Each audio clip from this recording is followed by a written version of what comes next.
여름 햇볕이 콘크리트 바닥을 달구는 동대구역 광장이었습니다. 폭염 경보 문자가 쉴 새 없이 울려대는 오후, 광장 한복판에 덩그러니 놓인 대형 캐리어 하나가 시민들의 발길을 붙잡았습니다. 캐리어 아래 검붉은 액체가 보도블록 틈새로 천천히 번져나갔습니다. 냄새를 맡은 중년 여성 하나가 먼저 비명을 질렀습니다. 저게 뭐야, 저게 뭐냐고. 여성이 손으로 입을 틀어막으며 뒤로 물러섰습니다. 그 비명 하나가 광장 전체를 뒤집어 놓았습니다. 사람들이 밀치고 달아나기 시작했고 순식간에 아수라장이 됐습니다. 멀찌감치 인파 속에 서 있던 강민혁은 움직이지 않았습니다. 선글라스 너머로 캐리어를 고정한 눈이 좁게 가늘어졌습니다. 민혁은 냄새를 맡았습니다. 짐승의 내장 썩는 냄새였습니다. 그리고 그 안에 섞인 또 다른 냄새, 방부제 냄새를 사이렌 소리와 함께 경찰차 2대가 광장으로 들이닥쳤습니다. 경찰들이 캐리어를 열었습니다. 뒤틀린 마네킹과 짐승의 장기가 쏟아졌습니다. 구경하던 시민 몇이 그 자리에서 토를 했습니다. 민혁의 시선은 캐리어 안에 고정됐습니다. 내부 고발자가 말했던 표식, 캐리어 안쪽 오른편 하단에 새겨진 작은 별 모양 스티커가 보였습니다. 민혁은 천천히 군중 속을 헤치며 앞으로 나아갔습니다. 야, 거기 서요. 경찰 하나가 손을 내밀었습니다. 민혁이 낡은 심부름센터 명함을 꺼내 경찰의 시야를 잠깐 가렸습니다. 그 틈에 민혁의 오른손이 캐리어 안으로 들어갔다 나왔습니다. 손바닥 안에 손톱만 한 은색 칩이 쥐어져 있었습니다. 민혁이 발걸음을 돌리는 순간이었습니다. 광장 북쪽과 남쪽 출구의 검은 세단 3대가 동시에 멈춰 섰습니다. 양복 차림의 남자들이 차에서 내리며 광장을 에워쌌습니다. 민혁은 멈추지 않았습니다. 주머니에 칩을 밀어넣으며 역전시장 방향으로 걸음을 옮겼습니다. 세단 한 대가 민혁을 향해 천천히 다가왔습니다. 민혁이 골목 어귀에 세워둔 바이크에 올라탔습니다. 엔진이 켜지기 무섭게 검은 세단 2대가 뒤를 바짝 쫓았습니다. 좁은 시장 골목으로 바이크가 파고들었습니다. 좌판이 뒤집히고 생선이 사방으로 튀었습니다. 저놈 잡아. 뒤에서 누군가 소리쳤습니다. 민혁은 듣지 않았습니다. 핸들을 꺾어 골목 끝 적재함 트럭 옆을 스치듯 빠져나갔습니다. 뒤따라오던 세단이 트럭 측면을 들이받으며 전복됐습니다. 민혁은 백미러로 그 장면을 확인하고 속도를 높였습니다. 낡은 창고 건물 지하 민혁의 은신처였습니다. 민혁은 칩을 노트북에 꽂았습니다. 암호가 풀리는데 10분이 걸렸습니다. 화면에 파일 목록이 펼쳐졌습니다. 수십 개의 이름과 날짜 그리고 숫자들이었습니다. 민혁은 파일 하나를 열었습니다. 실제 캐리어 유기 사건 목록이었습니다. 사진과 이름과 날짜가 빼곡했습니다. 민혁의 손가락이 화면 위에서 굳어버렸습니다. 그때 노트북 화면 한 켠에 알림창이 떴습니다. 민혁이 눈을 가늘게 떴습니다. 건물 밖 CCTV 화면이었습니다. 검은 세단들이 건물을 둘러싸고 있었고 양복 차림의 남자들이 총기를 꺼내 들고 있었습니다. 다음날 오후였습니다. 대구 시내 뉴스 화면마다 동대구역 사건이 흘러나왔습니다. 앵커가 차분한 목소리로 읽어 내려갔습니다. 어제 동대구역 광장에서 발생한 소동은 정신질환을 앓던 50대 남성의 단순 해프닝으로 결론이 났습니다. 민혁은 낡은 라디오 옆에 쪼그려 앉아 화면을 바라봤습니다. 입술 한쪽이 실룩이었습니다. 민혁은 라디오를 껐습니다. 칩 속 파일들을 밤새 들여다봤지만 아직 다 열지 못한 폴더가 남아 있었습니다. 민혁은 노트북을 접고 딸 유한의 학교로 향했습니다. 오늘따라 괜히 목소리가 듣고 싶었습니다. 학교 교문 앞에 도착했을 때 민혁의 발걸음이 멈췄습니다. 교문 기둥 옆에 유한의 분홍 책가방이 덩그러니 놓여 있었습니다. 그 옆에 작은 미니 캐리어 하나가 있었습니다. 민혁은 주위를 둘러봤습니다. 지나가는 학생 둘, 청소하는 경비 아저씨 하나. 아무도 이상한 낌새를 채지 못하고 있었습니다. 민혁이 캐리어를 열었습니다. 얼음팩이 가득 들어차 있었습니다. 그 사이에 흰 봉투 하나가 끼워져 있었습니다. 민혁은 봉투를 꺼내 뜯었습니다. 손으로 직접 쓴 글씨였습니다. 얼음이 녹듯 아이의 시간도 녹아내린다. 24시간 안에 칩을 가져와라. 민혁의 손이 봉투를 구겼습니다. 숨을 한번 크게 들이켰다가 내뱉었습니다. 그리고 주머니에서 휴대폰을 꺼내 유한에게 전화를 걸었습니다. 연결음도 없이 바로 끊겼습니다. 다시 걸었습니다. 또 끊겼습니다. 민혁은 휴대폰을 주머니에 쑤셔넣고 바이크에 올랐습니다. 유한의 가방 속에 몰래 숨겨뒀던 초소형 위치 추적기를 켰습니다. 신호가 잡혔습니다. 달성군 방향이었습니다. 폐차장이었습니다. 녹슨 철문을 밀고 들어서자 찌그러진 차들이 산처럼 쌓여 있었습니다. 민혁은 추적기 화면을 보며 안쪽으로 걸어 들어갔습니다. 신호가 점점 강해졌습니다. 그때 어디선가 휴대폰 벨소리가 울렸습니다. 유한이 좋아하는 노래였습니다. 민혁이 소리나는 방향으로 달렸습니다. 거대한 앞찾기 앞이었습니다. 벨소리가 앞찾기 안에서 울리고 있었습니다. 유한아. 민혁이 앞찾기 문짝을 잡아당겼습니다. 그 순간 위에서 엔진 소리가 터졌습니다. 거대한 집게차가 민혁의 바이크를 낚아챘습니다. 바이크가 공중에서 지시겨졌습니다. 크레인 조종석에서 남자 하나가 내려다보며 소리쳤습니다. 오래 찾았다, 강민혁. 오른쪽 뺨에서 턱까지 길게 흉터가 패인 남자였습니다. 민혁은 그 얼굴을 기억하고 있었습니다. 태성그룹 행동대장 흉터였습니다. 흉터가 레버를 당겼습니다. 크레인이 철근 뭉치를 민혁 쪽으로 낙하시켰습니다. 민혁은 옆으로 굴렀습니다. 철근이 바닥을 내리치며 콘크리트 파편을 사방으로 튀겼습니다. 민혁은 폐차된 차들 사이를 기었습니다. 등 뒤에서 또 한 번 쇳덩이가 떨어졌습니다. 바람이 민혁의 귀를 스쳤습니다. 크레인 동력선이 기둥을 타고 내려와 바닥과 연결되어 있었습니다. 민혁은 허리에서 단검을 꺼냈습니다. 동력선 쪽으로 기어갔습니다. 총 2발이 옆 차체에 박혔습니다. 민혁은 숨을 참고 마지막 한 발을 남겨두듯 기다렸습니다. 총성이 멎는 순간 단검으로 동력선을 내리쳤습니다. 크레인이 멈췄습니다. 흉터가 크레인에서 내려왔습니다. 손에 철제 파이프를 들고 있었습니다. 직접 해야겠네. 흉터가 파이프를 휘두르며 달려들었습니다. 민혁은 첫 번째 공격을 팔로 막았습니다. 팔이 저렸습니다. 두 번째 공격은 몸을 낮춰 피했습니다. 세 번째에 민혁이 파이프를 잡아채 비틀었습니다. 흉터의 팔이 반대 방향으로 꺾이며 비명이 터졌습니다. 으악! 흉터가 무릎을 꿇었습니다.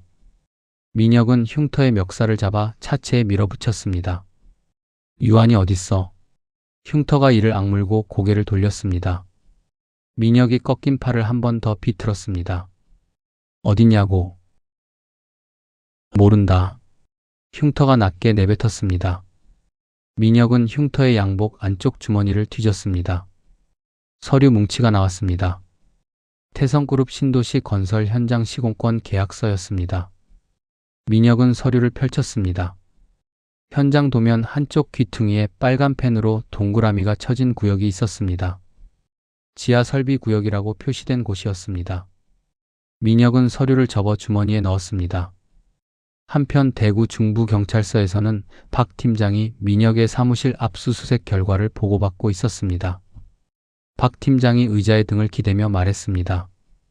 칩은 못 찾았어? 부하 형사가 고개를 저으며 대답했습니다.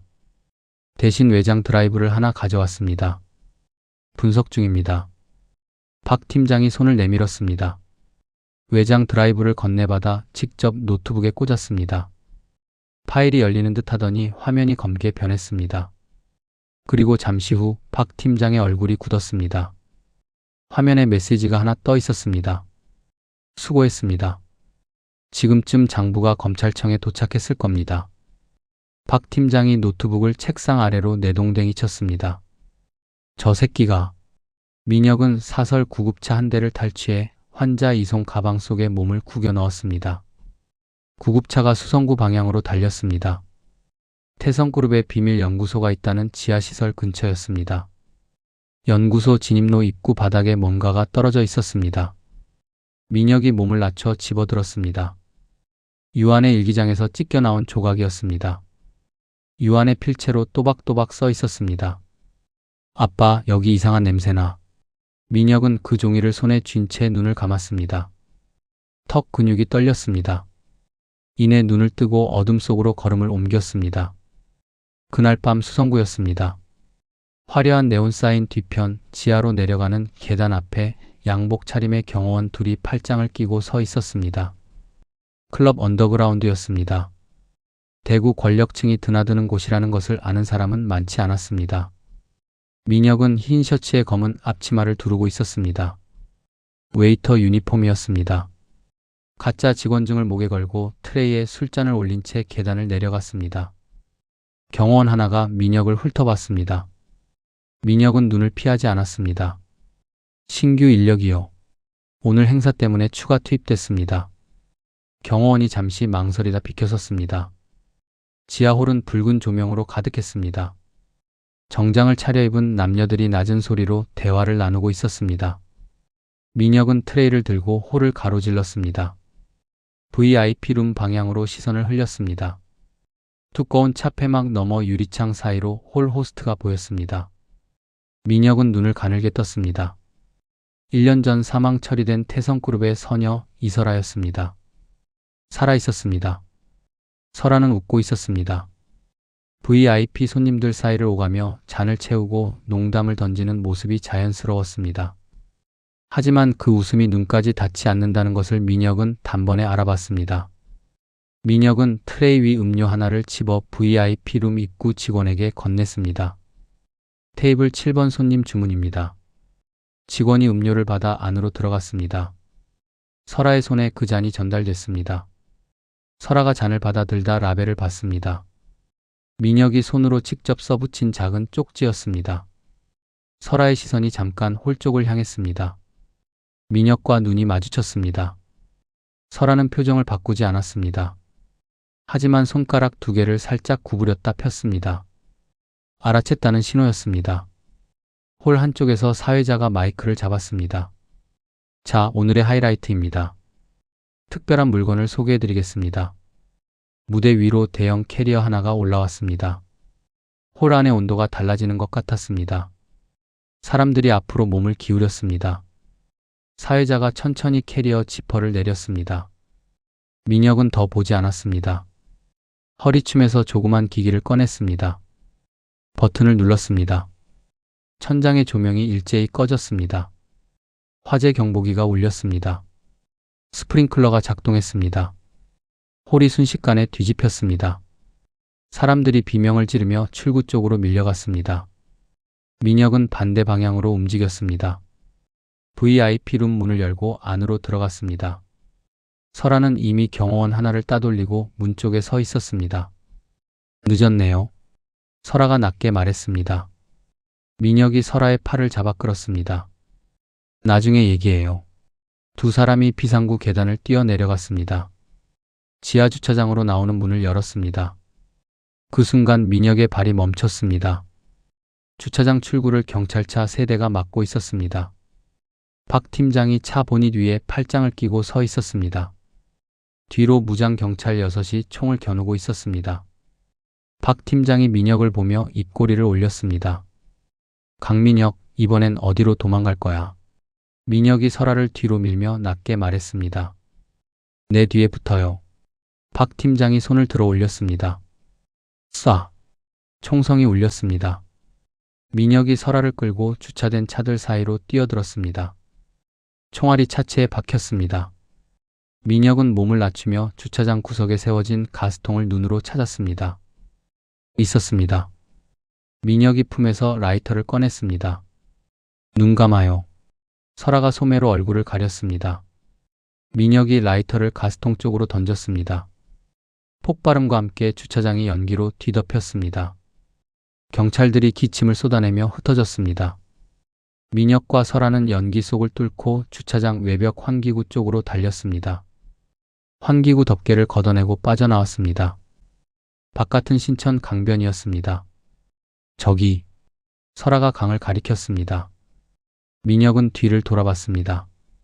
경찰 손전등 불빛이 어둠 속에서 이쪽으로 훑어오고 있었습니다. 두 사람은 강으로 뛰어들었습니다. 차가운 물이 온몸을 덮쳤습니다. 민혁은 숨을 참고 수면 아래로 파고들었습니다. 설아도 따라 잠겼습니다.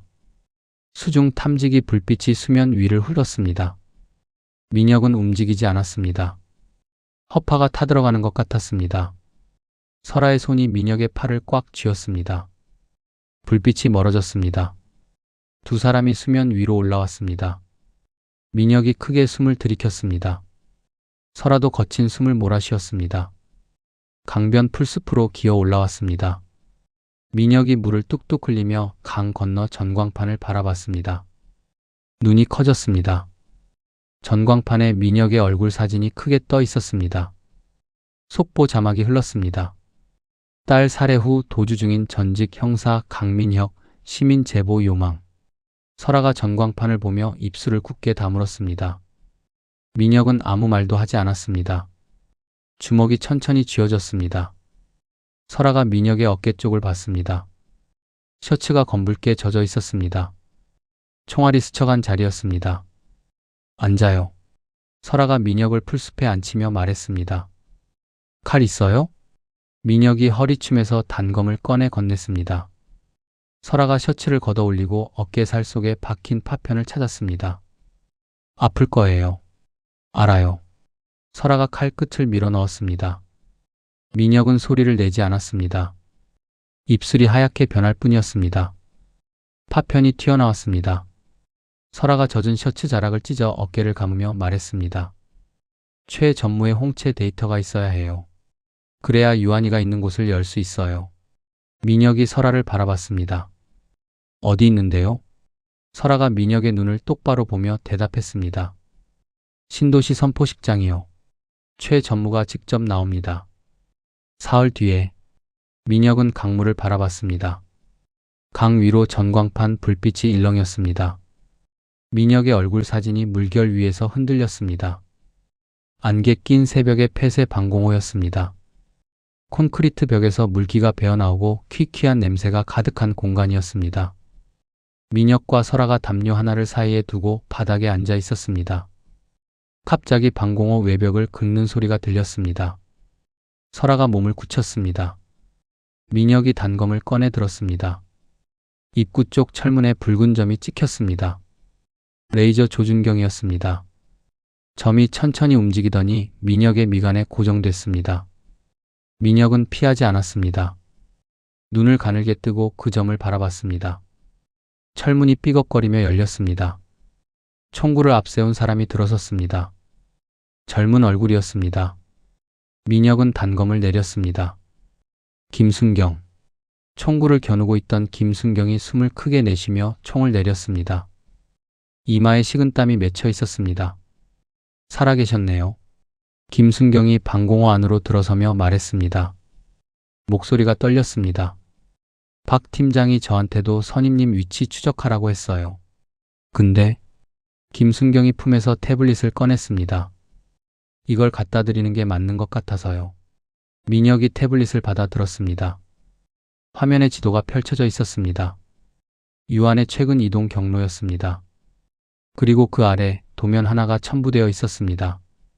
최 전무가 직접 관리하는 지하시설 도면이었습니다. 민혁은 도면을 한참 들여다봤습니다. 그리고 김순경을 봤습니다. 이거 빼내다 걸리면 너 끝이야. 김순경이 민혁을 똑바로 보며 말했습니다. 선임님 파트너였던 분이 왜 돌아가셨는지 저 알고 싶었어요. 그분이 저한테 처음 수갑 채우는 법 가르쳐준 분이거든요. 민혁은 아무 말도 하지 않았습니다. 태블릿 화면으로 시선을 돌렸습니다. 설아가 방공호 안쪽 구석에 쌓인 낡은 장비들을 뒤지기 시작했습니다. 녹슨 공구 상자, 끊어진 전선, 먼지 쌓인 계측기들이었습니다. 설아는 그것들을 하나씩 꺼내 바닥에 늘어놓았습니다. 민혁이 설아를 봤습니다. 뭐 하는 거예요? 설아가 계측기 뒷면을 열며 말했습니다. 렌즈 만들어요. 민혁이 미간을 좁혔습니다. 여기서요. 재료는 충분해요. 설아의 손이 빠르게 움직였습니다. 가느다란 전선을 잘라내고 계측기 렌즈를 분리했습니다. 2시간이 지났습니다. 설아가 손바닥을 펼쳤습니다. 얇고 투명한 렌즈 하나가 올려져 있었습니다. 제 홍채 데이터를 그대로 담았어요. 태성그룹 보안 시스템은 설아 이름으로 등록된 홍채를 아직 살아있는 것으로 인식하거든요. 1년 전 제가 죽은 걸로 처리됐지만 시스템 갱신이 안 됐어요. 최 전무가 그 부분을 실수한 거예요. 민혁이 렌즈를 받아들었습니다. 이걸 끼고 보안 카메라 앞에 서면 문이 열린다는 거예요. 0.1초 안에 인식이 돼야 해요. 그 타이밍을 놓치면 경보가 울려요. 민혁은 렌즈를 눈에 끼웠습니다. 방공호 구석 낡은 거울 앞에 섰습니다. 설아가 태블릿 화면에 보안 시스템 모형을 띄웠습니다. 카메라 정면을 봐요. 눈 깜빡이지 말고. 민혁이 화면을 응시했습니다. 인식 실패 메시지가 떴습니다. 다시요. 또 실패했습니다. 민혁은 말없이 반복했습니다. 12번째였습니다. 화면에 파란불이 들어왔습니다. 승인이었습니다. 설아가 작게 숨을 내쉬었습니다. 그 시각 김순경은 방공호 입구 쪽에 앉아 무전기를 만지작거렸습니다. 민혁이 다가가 옆에 쪼그려 앉았습니다. 경찰 중에 우리 편 할 사람 있어. 김순경이 잠시 생각하더니 말했습니다. 3명이요. 확실한 사람들이에요. 박 팀장 밑에서 같이 더럽혀지기 싫어서 버티던 애들이에요. 선포식 당일 진입로 막아줄 수 있어. 해볼게요. 민혁이 일어서려다 멈췄습니다. 너 이거 하다 잘못되면 나는 모르는 거야. 김순경이 민혁을 올려다보며 대답했습니다. 저도 그러려고요. 민혁은 노트북을 열었습니다. 칩 속에 남아있던 마지막 폴더를 열었습니다. 영상 파일이었습니다. 재생 버튼을 눌렀습니다. 화면 속에서 5년 전 날짜가 찍힌 영상이 흘렀습니다. 어두운 창고 안이었습니다. 2 남자가 서 있었습니다. 한 명은 최 전무였습니다. 다른 한 명은 민혁의 파트너였습니다. 민혁의 파트너가 서류를 내밀며 말하는 장면이었습니다. 최 전무가 서류를 받아들더니 뒤를 돌아봤습니다. 그리고 고개를 한번 끄덕였습니다. 그것으로 끝이었습니다. 파트너가 그 자리에서 쓰러졌습니다. 민혁은 영상을 껐습니다. 화면이 꺼진 노트북을 한참 바라봤습니다. 손등 핏줄이 붉어졌습니다. 설아가 민혁 옆에 다가와 섰습니다. 아무 말도 하지 않았습니다. 민혁이 낡은 수첩을 꺼냈습니다. 볼펜으로 짧게 뭔가를 썼습니다. 수첩을 덮어 방공호 구석 벽돌 틈에 끼워 넣었습니다. 그리고 바닥에 놓인 유안의 낡은 신발 한 짝을 집어들었습니다. 신발 끝이 해져 있었습니다. 민혁은 신발을 가슴 주머니 안에 넣었습니다. 설아가 김순경의 태블릿을 가져와 뭔가를 설치했습니다. 이걸로 선포식 당일 태성그룹 중앙 제어실 전체를 멈출 수 있어요. 버튼 하나면 돼요. 김순경이 태블릿을 받아들며 물었습니다. 언제 누르면 됩니까? 설아가 말했습니다. 민혁 씨가 무대에 올라가는 순간이요. 3사람은 낡은 방공호 바닥에 도면을 펼쳤습니다. 민혁이 손가락으로 진입로를 짚었습니다. 설아가 제어실 위치를 표시했습니다. 김순경이 탈출 경로를 확인했습니다. 작전 개시까지 3시간이었습니다. 낡은 승합차 한 대가 안개 낀 새벽길을 달렸습니다. 신도시 선포식장으로 가는 길이었습니다. 검문소 불빛이 가까워졌습니다. 민혁은 렌즈를 눈에 끼우고 정면을 바라봤습니다. 보안 카메라 앞에 차가 멈췄습니다. 짧은 침묵이 흘렀습니다. 렌즈 위로 파란 불빛이 전멸했습니다. 차단기가 올라갔습니다. 사흘 뒤 태성 신도시 선포식장이었습니다. 대형 천막 아래 수백 개의 의자가 줄지어 늘어서 있었습니다. 기자들이 카메라를 들고 무대 앞을 가득 메웠습니다. 하늘에는 취재 헬기가 맴돌았습니다. 최도준이 무대 위로 올라섰습니다. 휠체어 없이 걸었습니다. 오늘만큼은 건강한 모습을 보여주겠다는 듯 등을 곧게 폈습니다. 마이크 앞에 서자 박수가 터졌습니다. 대구의 새로운 내일을 오늘 이 자리에서 시작합니다. 최도준의 목소리가 스피커를 타고 퍼졌습니다. 앞줄에 앉은 정치인들이 고개를 끄덕였습니다. 기자들이 셔터를 눌러댔습니다. 무대 천장, 조명 리프트 위였습니다. 민혁이 철제 구조물에 몸을 납작하게 붙이고 아래를 내려다보고 있었습니다.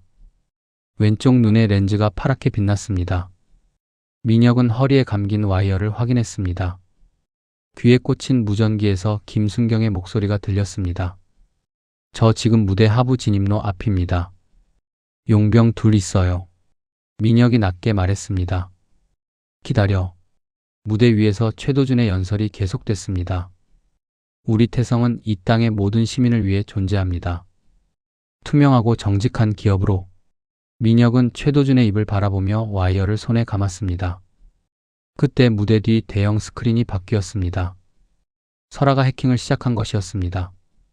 선포식 홍보 영상이 사라지고 화면이 검게 변했습니다. 객석에서 웅성거림이 일었습니다. 최도준이 뒤를 돌아봤습니다. 그 순간 스크린에 영상이 떴습니다. 최도준이 어두운 창고 안에서 부하들에게 손짓하는 장면이었습니다. 캐리어가 트럭에 실리는 장면이었습니다. 최도준의 목소리가 스피커를 통해 울렸습니다. 흔적 남기지 마. 이번엔 확실하게 처리해. 객석이 얼어붙었습니다. 기자들이 카메라를 스크린으로 돌렸습니다. 누군가 비명을 질렀습니다. 최도준의 얼굴이 하얗게 변했습니다. 뒤로 물러서려던 순간이었습니다. 천장에서 민혁이 와이어를 타고 내려왔습니다. 공중에서 호선을 그리며 무대 위로 착지하는 순간 민혁의 팔이 최도준의 목을 낚아챘습니다. 두 사람이 무대 위에 함께 섰습니다. 카메라 플래시가 폭발하듯 터졌습니다. 민혁이 최도준의 얼굴을 카메라 쪽으로 밀어붙이며 말했습니다. 전국에 나가고 있어요. 지금 이 순간.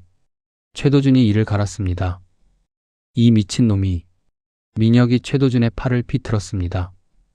최도준이 신음을 흘렸습니다. 설아의 목소리가 무전기에 들렸습니다. 전국 채널 연결 완료. 지금 생중계 중이에요. 같은 시각 무대 아래였습니다. 김순경이 특공대 복장을 입고 가짜 체포영장을 손에 쥔 채 무대 하부 진입로 앞에 서 있었습니다. 대구지방검찰청 긴급 압수수색 나왔습니다. 비켜요. 용병 하나가 팔을 벌려 막았습니다. 여긴 관계자 외출입. 김순경이 영장을 용병 얼굴 앞에 펼쳐 보이며 끝까지 듣지 않고 앞으로 밀고 들어갔습니다. 용병이 김순경의 어깨를 잡았습니다. 김순경이 용병의 손목을 잡아 꺾으며 무릎으로 옆구리를 쳤습니다. 용병이 벽에 부딪히며 쓰러졌습니다. 나머지 하나가 무전기를 들려하자 김순경이 먼저 달려들었습니다. 진입로 안쪽 문 앞에 섰습니다. 태블릿을 꺼내 버튼을 눌렀습니다. 설아가 심어둔 백도어 프로그램이 작동했습니다. 문이 열렸습니다. 안은 어두웠습니다. 냉기가 얼굴을 때렸습니다. 김순경이 손전등을 켰습니다. 통로 끝에 유리 캡슐 하나가 있었습니다. 안에 작은 아이가 웅크려 있었습니다. 유한이었습니다. 캡슐 위쪽 파이프에서 하얀 기체가 새어 들어오고 있었습니다. 질소였습니다. 김순경이 뛰었습니다. 유한아. 유한이 눈을 떴습니다. 흐릿한 눈으로 김순경을 바라봤습니다. 입술이 파랗게 변해 있었습니다. 통로 양쪽에서 총성이 울렸습니다. 태성의 용병들이었습니다. 김순경이 몸을 낮추며 캡슐 뒤로 굴렀습니다. 총알이 캡슐 옆 바닥을 파냈습니다. 김순경은 허리춤에서 총을 꺼냈습니다. 통로 오른쪽 용병을 향해 두 발 쐈습니다. 용병이 쓰러졌습니다. 왼쪽 용병이 달려들었습니다. 김순경이 캡슐을 방패 삼아 이동하며 용병의 발을 걸었습니다. 용병이 넘어지는 순간 머리를 바닥에 내리쳤습니다. 조용해졌습니다. 김순경이 캡슐 잠금 장치를 뜯어냈습니다. 뚜껑을 열었습니다. 유한을 두 팔로 안아들었습니다. 유한이 김순경의 목을 힘없이 붙잡으며 말했습니다. 아빠. 김순경이 유한의 등을 토닥이며 통로를 뛰었습니다. 아빠한테 가자. 빨리. 무대 위에서 민혁은 최도준의 경호원 셋을 상대하고 있었습니다. 한 명이 뒤에서 달려들었습니다. 민혁이 최도준을 밀쳐내고 몸을 반바퀴 돌려 경호원의 팔을 잡아 앞으로 던졌습니다. 경호원이 무대 아래로 떨어졌습니다. 나머지 둘이 동시에 덮쳤습니다. 민혁이 한 명의 명치를 팔꿈치로 찍고 다른 한 명의 발목을 잡아 넘겼습니다. 최도준이 뒷걸음치다 무대 끝에 걸렸습니다. 민혁이 다가갔습니다. 최도준의 얼굴을 스마트 렌즈로 정면에서 포착했습니다. 렌즈가 파랗게 전멸했습니다. 홍채 스캔 완료였습니다. 어딘가에서 전산 장치가 열리는 소리가 들렸습니다. 설아가 무전으로 말했습니다. 장부 전송 시작됐어요. 전 세계 수사기관으로 나가고 있어요. 최도준이 품속에서 총을 꺼냈습니다. 손이 떨렸습니다. 총구가 민혁을 향했습니다. 민혁은 피하지 않았습니다. 최도준의 손목을 잡아 위로 꺾었습니다. 총이 허공으로 발사됐습니다. 민혁이 총을 빼앗아 무대 바닥에 던졌습니다.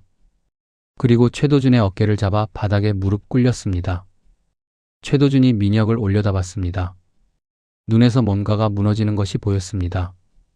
무전기에서 김순경의 목소리가 들렸습니다. 유한이 데리고 나왔습니다. 민혁은 눈을 감았습니다. 어깨가 한번 크게 떨렸습니다. 그리고 눈을 떴습니다. 행사장 정문이었습니다. 김순경이 유한을 안고 서 있었습니다. 유한이 민혁을 보자 팔을 뻗었습니다. 민혁이 유한을 받아 안았습니다. 유한의 등에 얼굴을 묻었습니다. 아무 말도 나오지 않았습니다. 유한이 작은 목소리로 말했습니다. 아빠 많이 다쳤어. 민혁이 유한을 더 세게 안았습니다. 석양이 신도시 건설 현장을 붉게 물들이는 저녁이었습니다. 수많은 경광등이 사방에서 반짝였습니다. 멀리 설아가 그 모습을 바라보며 조용히 돌아섰습니다. 평화가 찾아온 일주일 후였습니다. 민혁은 유한과 마주 앉아 점심을 먹고 있었습니다. 유한이 좋아하는 된장찌개였습니다. 유한이 숟가락으로 두부를 건져 민혁의 밥 위에 올려놓으며 말했습니다. 아빠 두부 좋아하잖아. 민혁이 유한의 머리를 한번 쓰다듬었습니다. 많이 먹어. TV에서 뉴스가 흘러나왔습니다. 민혁은 듣는 둥 마는 둥 했습니다. 그러다 앵커의 목소리에 숟가락을 내려놓았습니다. 구속 수감 중이던 태성그룹 최도준 전무가 오늘 오전 심장 발작을 일으켜 대학병원 VIP 병동으로 이송됐습니다. 담당 의료진은 당분간 치료가 필요하다는 소견을 민혁의 눈이 TV 화면에 고정됐습니다. 앵커의 말이 계속 이어졌지만 더 이상 귀에 들어오지 않았습니다. 그때 유한이 숟가락을 떨어뜨렸습니다. 민혁이 유한을 봤습니다. 유한의 코에서 핏줄기가 흘러내렸습니다. 유한아. 유한이 눈을 한번 크게 떴다가 감았습니다. 몸이 의자에서 흘러내리기 시작했습니다. 민혁이 의자를 박차고 일어나 유한을 붙잡았습니다. 유한의 온몸이 가늘게 떨렸습니다. 유한아, 유한아. 민혁이 유한을 안아들고 현관으로 뛰었습니다. 병원 응급실이었습니다. 의사가 민혁 앞에 서서 말했습니다. 목소리가 조심스러웠습니다. 아이 체내에서 특수한 독소 반응이 나타나고 있어요. 일반적인 독소가 아닙니다. 누군가 의도적으로 심어놓은 겁니다. 민혁이 의사의 말을 끊었습니다. 살릴 수 있어요. 의사가 민혁을 똑바로 보지 못하며 대답했습니다. 해독제가 있어야 합니다. 저희가 가진 방법으로는. 민혁의 휴대폰이 울렸습니다. 모르는 번호였습니다. 민혁이 전화를 받았습니다. 화면으로 영상이 전송됐습니다. 병원 침대에 누운 최도준이었습니다. 산소 마스크를 쓰고 있었지만 눈은 살아 있었습니다. 최도준이 마스크를 옆으로 밀며 말했습니다. 강민혁, 오랜만이야. 딸 상태가 좋지 않다고 들었는데. 민혁이 이를 악물었습니다. 뭘 한 거야? 최도준이 손에 쥔 작은 리모컨을 들어 보였습니다. 선포식 전에 미리 준비해뒀지. 내가 이렇게 될 경우를 대비해서. 최도준이 리모컨의 버튼을 눌렀습니다. 민혁의 스마트워치에서 경보음이 울렸습니다. 유한의 심박수가 치솟았습니다. 응급실 안에서 의료진이 소리쳤습니다. 민혁이 응급실 문을 향해 뛰었습니다. 유리창 너머로 의료진이 유한에게 달려드는 것이 보였습니다. 민혁이 유리의 손바닥을 짚었습니다. 유리가 흔들렸습니다. 휴대폰에서 최도준의 목소리가 계속 흘러나왔습니다. 칩 가져와. 그러면 아이는 살려줄게. 내가 죽으면 아이도 같이 죽어. 장치가 그렇게 설계됐거든. 민혁이 천천히 휴대폰을 들었습니다. 어디로 가져가? 최도준이 웃었습니다. 그건 네가 알아서 찾아야지. 전화가 끊겼습니다. 민혁은 병원 복도 벽에 등을 기댔습니다. 눈을 감았다가 뜨며 김순경에게 전화를 걸었습니다. 신호가 가자마자 김순경이 받았습니다. 선임님, 저도 방금 들었어요. 설아 씨 은신처에서 폭발이. 민혁이 벽에서 등을 떼며 말했습니다. 설아가 생사를 모릅니다. 지금 현장이 화염에 휩싸여 있어요. 민혁은 잠시 말이 없었습니다. 해독제 위치 알아? 어떻게요? 칩에 마지막으로 열지 않은 파일이 있었어. 태성그룹 비밀 저장소 목록이었는데 그중 하나가 달성군 지하철 검수고야. 거기 냉동 보관 구역이 있어. 김순경이 키보드 두드리는 소리가 들렸습니다. 지도 띄웠습니다. 거긴 폐쇄된 구역이에요. 무장 경비가 있을 거예요. 알아. 민혁이 응급실 쪽을 한번 보고 병원 출구로 걸었습니다. 그때였습니다. 병원 출구 자동문이 열리며 뉴스 카메라가 들이닥쳤습니다. 기자가 마이크를 들이밀었습니다. 강민혁 씨, 병원을 무단 이탈하는 겁니까? 딸을 저 상태로 두고. 민혁이 카메라를 밀쳐냈습니다. 밖으로 나서자 경찰차가 병원 앞을 에워싸고 있었습니다. 확성기에서 소리가 터졌습니다. 강민혁은 즉시 투항하라. 강민혁은. 민혁이 멈추지 않았습니다. 주차장 쪽으로 방향을 틀었습니다. 경찰 둘이 달려들었습니다. 민혁이 첫 번째 경찰의 팔을 틀어 옆으로 던지고 두 번째 경찰의 몸통을 어깨로 받아 벽에 밀었습니다. 주차된 차들 사이로 뛰었습니다. 도심으로 나서자 사방에서 사이렌 소리가 들렸습니다. 민혁이 탈취한 오토바이를 몰고 달리는데 앞쪽에서 갑자기 폭발음이 터졌습니다. 도로 한복판에서 가스관이 터진 것이었습니다. 불길이 솟구쳤습니다. 차들이 뒤엉켜 도로가 막혔습니다. 민혁이 인도 쪽으로 방향을 틀었습니다. 그 순간 옆에서 검은 차가 달려들었습니다. 민혁의 오토바이 옆구리를 들이받았습니다. 오토바이가 넘어졌습니다. 민혁이 아스팔트 위를 굴렀습니다. 팔꿈치 살같이 벗겨졌습니다. 일어서려는데 발이 잡혔습니다. 검은 양복 차림의 남자 셋이었습니다. 한 명이 민혁의 팔을 꺾어 뒤로 묶었습니다. 민혁이 버텼지만 독소가 퍼진 탓인지 팔에 힘이 빠졌습니다. 손이 떨렸습니다. 남자들이 대형 캐리어를 끌고 왔습니다. 뚜껑이 열렸습니다. 안에서 차가운 공기가 쏟아졌습니다. 민혁이 발로 바닥을 차며 버텼습니다. 남자들이 민혁을 캐리어 안으로 밀어넣었습니다. 뚜껑이 닫혔습니다. 잠금 장치가 걸리는 소리가 들렸습니다. 어두웠습니다. 차가운 공기가 얼굴을 덮쳤습니다. 민혁이 캐리어 안에서 벽을 밀었습니다. 꿈쩍도 하지 않았습니다. 스마트워치에서 경보음이 울렸습니다. 유한의 심박수였습니다. 숫자가 빠르게 내려가고 있었습니다. 민혁의 손톱이 캐리어 안쪽 벽을 긁기 시작했습니다. 긁히는 소리가 어둠 속에 울렸습니다. 그때 바깥에서 소리가 들렸습니다. 아주 작은 소리였습니다. 전자장치를 만지는 소리였습니다. 잠금장치 쪽이었습니다. 딸깍. 뚜껑이 열렸습니다. 빛이 쏟아졌습니다. 민혁이 눈을 찡그렸습니다. 빛 속에서 누군가 손을 내밀었습니다. 남은 시간 단 15분이었습니다. 손을 내민 사람은 용병 복장을 한 여자였습니다. 얼굴 절반이 검댕으로 덮여 있었습니다. 한쪽 눈썹 위로 새로 생긴 상처가 아직 붉었습니다. 설아였습니다. 민혁이 설아의 손을 잡고 캐리어 밖으로 나왔습니다. 설아가 민혁의 팔을 잡아 끌며 말했습니다. 주사 맞아요. 지금 바로.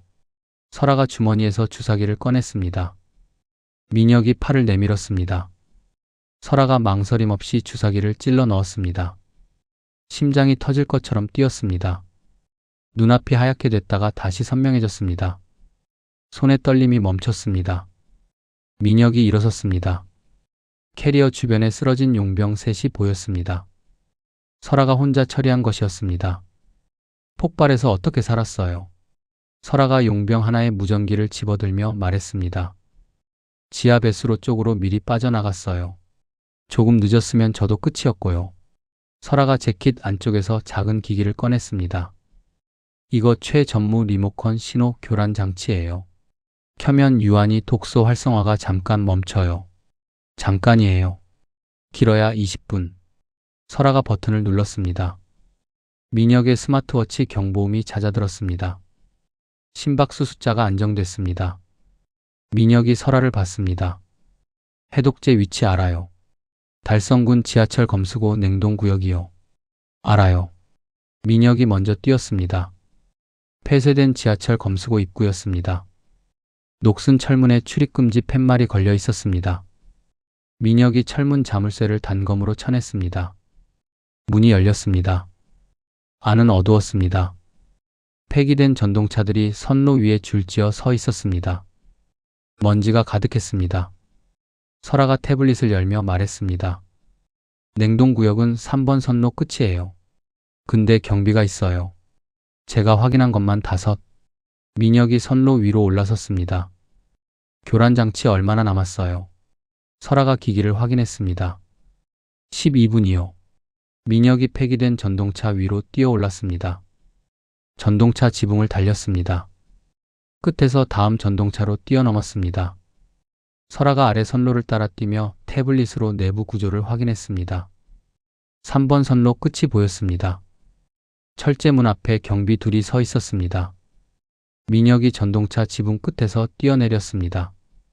첫 번째 경비의 어깨를 짚고 착지하며 목을 조였습니다. 경비가 쓰러지기 전에 두 번째 경비가 총을 꺼냈습니다. 설아가 옆에서 달려들며 경비의 손목을 쳤습니다. 총이 바닥에 떨어졌습니다. 민혁이 두 번째 경비의 턱을 팔꿈치로 올려쳤습니다. 안쪽에서 발소리가 들렸습니다. 나머지 경비들이었습니다. 민혁이 설아를 보며 말했습니다. 문 열어요. 설아가 태블릿을 냉동구역 문 옆 단말기에 갖다 댔습니다. 암호가 있어요. 얼마나 걸려? 설아의 손가락이 빠르게 움직였습니다. 버텨줘요. 경비 셋이 통로를 달려왔습니다. 민혁이 앞으로 나섰습니다. 첫 번째 경비가 총을 겨눴습니다. 민혁이 옆 전동차 뒤로 몸을 숨겼습니다. 총알이 전동차 차체에 박혔습니다. 민혁이 섬광탄을 꺼내 통로 쪽으로 던졌습니다. 빛이 터졌습니다. 경비들이 눈을 감으며 비틀거렸습니다. 민혁이 뛰어나와 첫 번째 경비의 총을 낚아채 바닥에 던지고 두 번째 경비의 다리를 걸어 넘겼습니다. 세 번째 경비가 민혁의 등에 달라붙었습니다. 민혁이 앞으로 몸을 숙이며 경비를 앞으로 내던졌습니다. 경비가 선로 위로 떨어졌습니다. 어깨에서 피가 흘렀습니다. 아까 총알이 스친 자리였습니다. 민혁은 확인하지 않았습니다. 설아가 소리쳤습니다. 열렸어요. 냉동구역 문이 열렸습니다. 차가운 공기가 쏟아져 나왔습니다. 입김이 하얗게 피어올랐습니다. 안쪽에 마지막 킬러 둘이 기다리고 있었습니다. 방어 자세로 서 있었습니다. 민혁이 문 안으로 들어서며 첫 번째 킬러와 눈이 마주쳤습니다. 킬러가 먼저 달려들었습니다. 민혁이 킬러의 주먹을 팔로 막았습니다. 팔뼈가 저릿하게 울렸습니다. 민혁이 킬러의 팔꿈치를 반대로 밀어 꺾었습니다. 킬러가 비명을 지르며 무릎을 꿇었습니다. 두 번째 킬러가 민혁의 목을 조이며 뒤에서 잡았습니다. 민혁이 발을 들어 냉동고 벽을 짚고 뒤로 밀었습니다. 두 번째 킬러가 벽에 끼이며 손을 놓았습니다. 민혁이 팔꿈치로 킬러의 명치를 찍었습니다.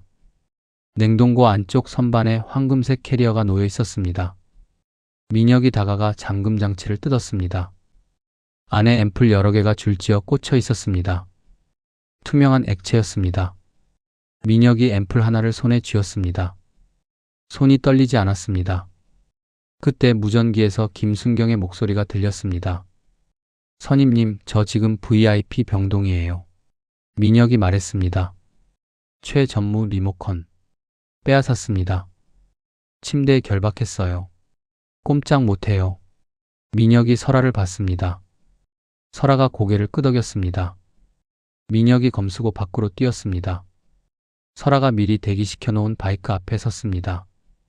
병원까지 얼마나 걸려요? 설아가 말했습니다. 막히면 10배분, 안 막히면 5분. 민혁이 바이크에 올라탔습니다. 스마트워치를 봤습니다. 유한의 심박수가 다시 내려가고 있었습니다. 교란 장치 효과가 다하고 있었습니다. 민혁이 엑셀을 당겼습니다. 바이크가 도심을 가로질렀습니다. 신호를 무시했습니다. 인도를 탔습니다. 역주행을 했습니다. 경적 소리가 사방에서 울렸습니다. 병원 응급실 앞이었습니다. 민혁이 바이크를 세우기도 전에 내렸습니다. 바이크가 홀로 쓰러졌습니다. 응급실 문을 박차고 들어갔습니다. 유한이 의사가 민혁을 보며 소리쳤습니다. 지금 위험해요. 심장이. 민혁이 앰플을 의사에게 밀어넣었습니다. 이걸 써요. 지금 바로. 의사가 앰플을 받아들고 안을 들여다봤습니다. 잠시 망설이는 얼굴이었습니다. 민혁이 의사의 어깨를 잡았습니다. 제발. 의사가 고개를 끄덕이고 유한이 있는 처치실로 뛰었습니다. 민혁은 처치실 유리 앞에 섰습니다. 안에서 의료진이 분주하게 움직이는 것이 보였습니다. 유한의 작은 몸이 침대 위에 누워 있었습니다. 모니터 숫자가 움직이지 않았습니다. 민혁의 이마가 유리에 닿았습니다. 모니터가 울렸습니다. 직선이었던 선이 다시 출렁이기 시작했습니다. 한 번, 두 번, 세 번. 의료진 중 하나가 민혁을 향해 엄지를 들었습니다. 민혁의 무릎이 바닥에 닿았습니다. 복도 바닥이 차가웠습니다. 민혁은 그 자리에 그대로 주저앉았습니다. 눈이 감겼습니다. 감기기 전 마지막으로 휴대폰을 꺼내 설아에게 문자를 보냈습니다. 최도준의 해외 계좌 비밀번호였습니다. 짧게 한 줄을 덧붙였습니다. 나머지는 부탁해요. 그리고 민혁은 쓰러졌습니다. 병원 VIP 병동에서는 최도준이 눈을 떴습니다. 창밖을 보려 했습니다. 손이 움직이지 않았습니다. 수갑이었습니다. 침대 난간에 두 손이 묶여 있었습니다. 최도준이 소리쳤습니다. 이게 뭐야? 누가 이래? 김순경이 병실 의자에서 일어나며 말했습니다. 저요. 최도준이 김순경을 올려다봤습니다. 너 지금 무슨 짓인지 알아? 나한테 이러면 넌 끝이야.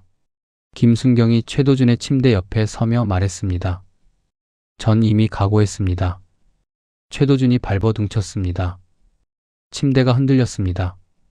수갑이 난간에 부딪혀 소리를 냈습니다. 최도준의 휴대폰이 울렸습니다. 화면에 알림이 떴습니다.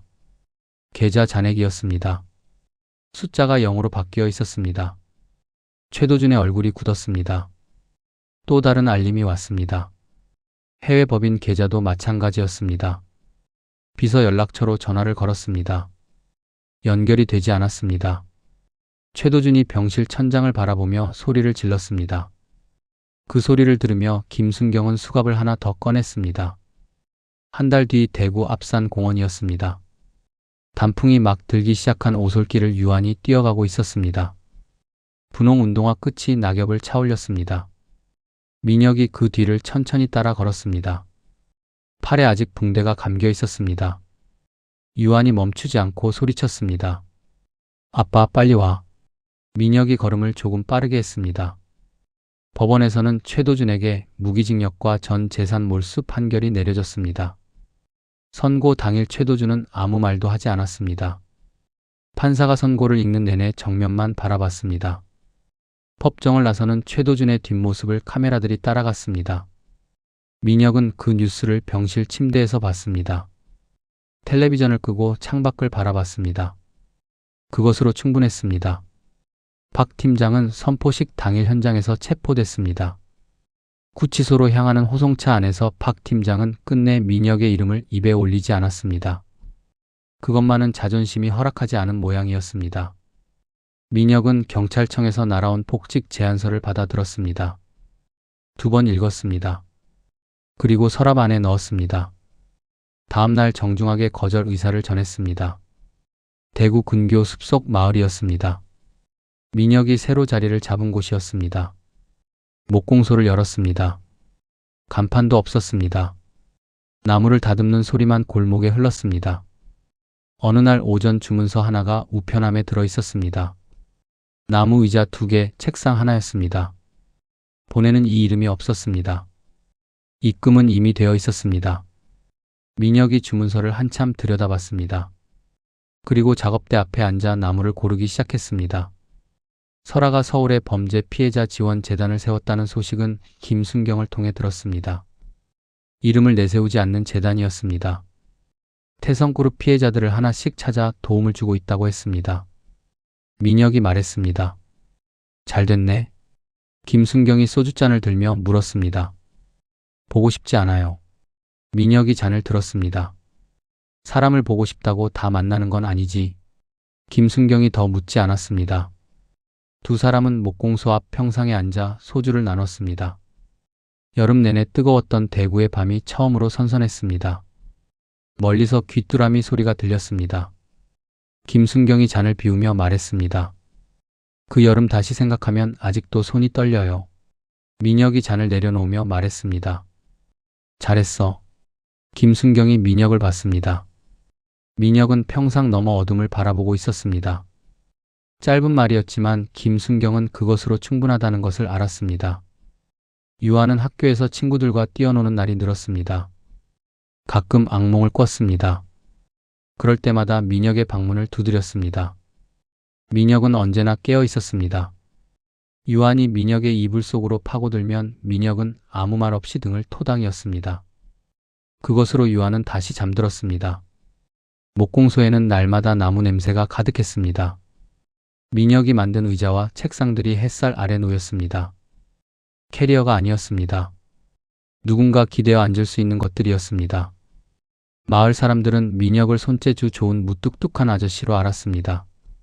먼저 말을 거는 법이 없고 웃음도 잘 없지만 부탁하면 거절하지 않는 사람이었습니다. 유한의 학교 친구 아버지가 깨진 장롱 고쳐달라고 찾아온 적도 있었습니다. 민혁은 말없이 고쳐줬습니다.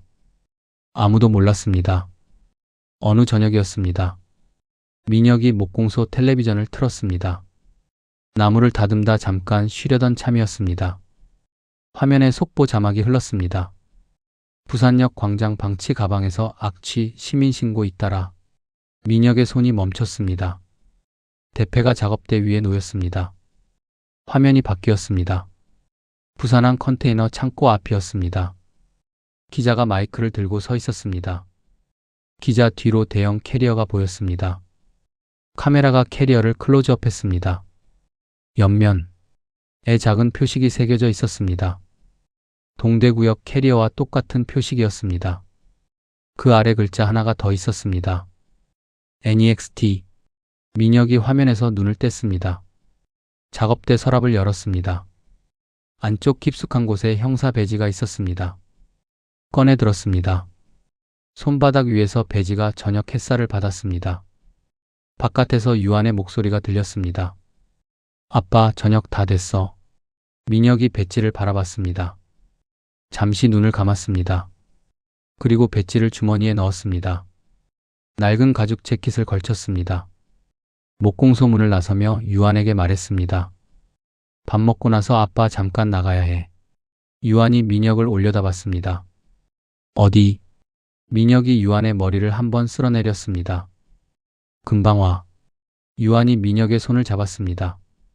잠깐이었습니다. 그리고 놓았습니다. 민혁은 어두워지는 하늘 아래 골목을 걸었습니다. 지나가는 차 번호판을 무심코 읽었습니다. 외웠습니다. 오래된 습관이었습니다. 어딘가에서 캐리어 지퍼 소리가 들리는 것 같았습니다.